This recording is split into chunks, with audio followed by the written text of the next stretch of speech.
ప్రతి మనుషుడు కూడా దేవుని శక్తి ఎరుగక తను తాను పాటు చేసుకుని దాసులుగా మారినాడు.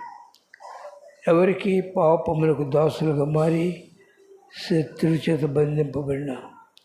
ఈ యొక్క శత్రువు చేతుల నుంచి విడిపించవలనంటే దేవుని యొక్క కండిషన్ ఉన్నది. పాపము చేసిన వాడు మరణమునకు పాత్రుడు.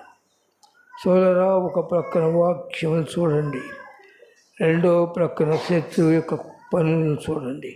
లేఖనములు నెరవేరుతూ ఉన్నాయి. అన్ని జనాంగం నుంచి వారి నోటి మాటలు వస్తున్నాయి. థర్డ్ వార్, మూడవ ప్రపంచ యుద్ధము, అన్య జనాంగం మాట్లాడుతూ ఉన్నారు. అటు ఇటు కానీ క్రైస్తవుడు కదా అర్థం కాదు. దేవుని బిడ్డలు ఎల్లప్పుడూ దేవుని వైపు చేతులు ఎత్తాలి. యేసు ప్రభు వచ్చినాడు. ఆయన మన పట్ల మంచి సువార్తను ప్రకటించి ఆయన మనకు ముంగుతుగా మంచి సాక్ష్యమును మొదటి పెట్టి వెళ్ళినారు. ప్రతి మనుష్యుడు కూడా రక్షింపబడిన తర్వాత క్రీస్తును పోలి జీవించటం నేర్చుకోవాలి. క్రైస్తవ జీవితం అంటే క్రీస్తుని కలిగిన వాడే క్రైస్తవుడు, అందరూ కాదు. అయితే ఆయన వెళ్ళిన తర్వాత ఆయన మంచి విత్తనం ఎత్తి వెళ్ళాడు. ఆ తర్వాత శత్రువు వచ్చినాడు. వీడి విత్తనం ఎత్తినాడే.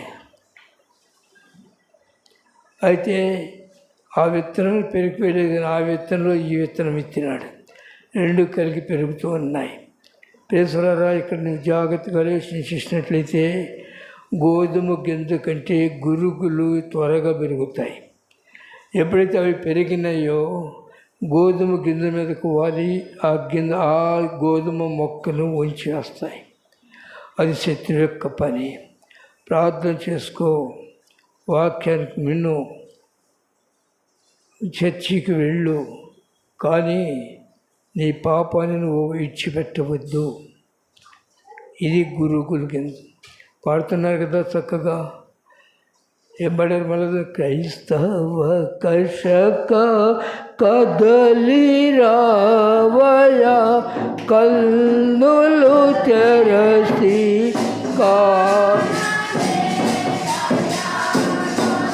కాలమో గతించిపోయే, కృష్ణ కాలము కూడా జరిగిపోయే. క్రైస్తుడు కన్నులు తెరవలసిన దినములు ఇవి. విశ్వాసి కళ్ళు మూసుకునే దినాలు కాదు ఇవి. కళ్ళు తెరిచిన విశ్వాసి ప్రక్కకు చూడడు. ఏం చూస్తాడు తెలిసినా? తను తాను చూసుకుంటాడు. తన హృదయమును పరిశీలన చేస్తూ ఉంటాడు. తను ఎవరిని నశించిపోయే నన్ను, దాసునిగా ఉన్న నన్ను విడుదల చేయడు కొరకు మహోన్నతుడు, మహాగణుడు, మహాపరిశుద్ధుడు, సర్వమును సృష్టికర్త అనే దేవుడు తనకున్న సమస్త మనిషి నన్ను వెతుకుతూ వచ్చినాడు. ఏ మనుషుడు నీతిమంతుడు కాదు.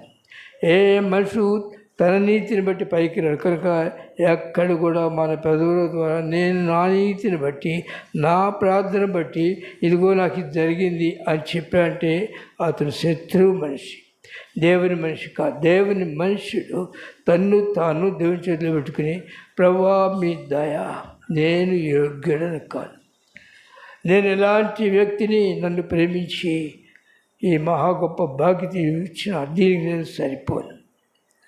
అయితే ఇది దేవుని యొక్క సువార్త. ఒక ప్రక్కన గురుగులు ఎత్తడం అంటే లోకము, నేను అనే భావం పెడుతూ ఉంటాడు.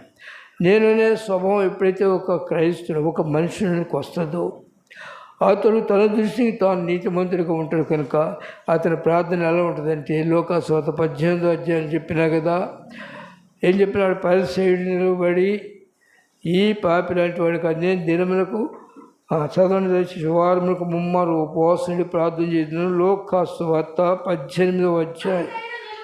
ఆ పరిసయ్యుడు నిలవబడి, దేవా నేను చోరును, అన్యాయస్తుడును, వ్యభిచారులైనా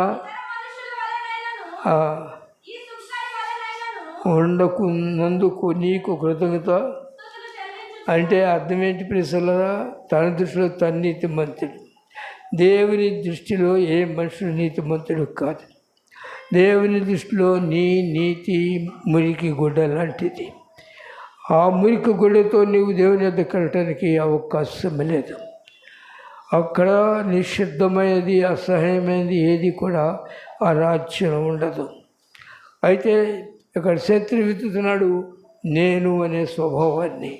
నేను అనే స్వభావం ఎప్పుడు వస్తుందో దేవునికి నిన్ను అప్పగించుకోలేవు, కానీ శత్రువుకు అప్పగించుకుంటావు.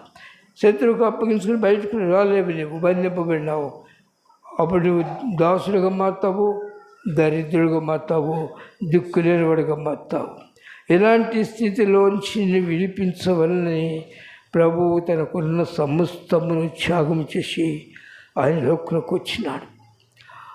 ఆయన దరిద్రుడుగా, ఆయన దేవుని వాక్యంలో వ్రాయబడినది ఫిలిప్పీయులకు రాసిన పత్రిక, ఆయన దేవునితో కూడా ఉండుట విడిచిపెట్టకూడని భాగ్యమని ఎంచుకొనలేదు, కానీ మనుషుని పోలికగా పుట్టి దాసుని స్వరూపమును ధరించుకొని తన్ను తాను రిక్తునిగా చేసుకున్నాడు. అంటే అర్థం ఏంటంటే ప్రియసులరా, ఒక మనుషుడు దేవుని నీతిని ప్రేమించి దేవునితో ఉంటే అతడు శరీరమును జయించగలడు, అతడు లోకాన్ని జయించగలడు.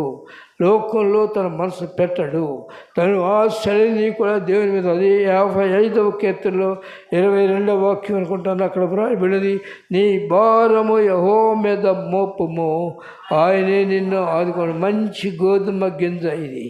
ఈ గోధుమ గింజ ఎప్పుడు ఆయన వైపు వస్తుంది, లోకాన్ని చూడదు. గురుగులు పండి నీలో ప్రార్థన లేకపోతే గురుగిందులు వస్తాయి, లేకపోతే గురుగిందులు ఎత్తలేడు శత్రువు, నీ దగ్గరికి రాలేడు. ప్రేసలరా, నేను ఈ మధ్య ఒక చిన్న తప్పు చేశాను.